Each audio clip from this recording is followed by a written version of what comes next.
بسم الله الحمد لله رب العالمين إلها مهد اسكالي كون كان محوها إنه دح بيري أنكو مسلمين وحان مانتي دح جوجنا دولك رير شكر الشيخ أحمد متان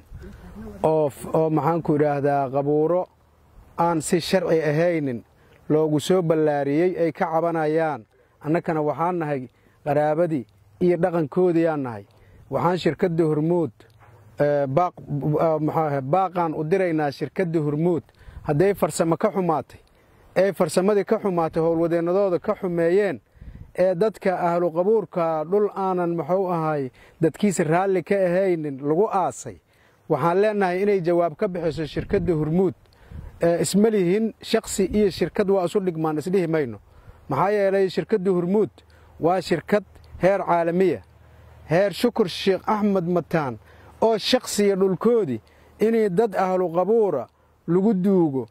dadkii meydka lafahaas muxuu ahay nambarada iyo magacaanta ku qorteen ayakana maanta qayli ka soo daba yeerto waxay dhiftin ku tahay amba dhaawac ku tahay shirkadda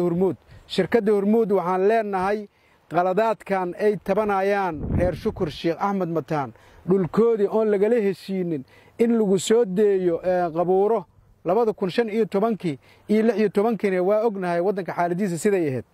marka waxaan baaq u diraynaa shirkadda Hormuud arintaas inay dib uga noqoto oo dadkan muxuu ahay ahlu qabuurka oo meesha lagu duugay lafahooda haleegala baxo hadda ay taagan tahay xaaladaas waxaa sabab u ah cidii farsamadaas xumaysay dadkan sifo aan sharci ahaynin in loogu duugto ka shaqaysay dhul aanan heshiis iyo raali gelin dadkiisa laga haysanin dadkana qafta dhimatayna waxay ku leedahay 2 mitir ay ku leedahay adduunyadan koonkan Ilaahay fidiyay 2 mitir oo lagu duugay shalayna lagala tacaamulay Hormuud inay maanta qalad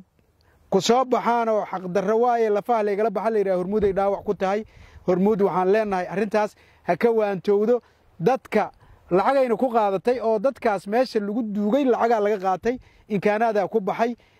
dadkina maantay lafahoodiya meesha ku duugan magacaantiya qoran telefoonyada qoran heer Shukr Sheekh Ahmed Mataan aalkoodiya nahay dhulkoodana inay helaan oo xurnimo u helaan maadaama oo wuxuu ahay fadahad biyuubiya umada barakicin jirta laakiin qabuuro in la isku barakiciyo waxaan filaynaa amba wuxuu ahay dhagansan karna maan dhagti maqashaan ku dhibqoto hada billahi tawfiiq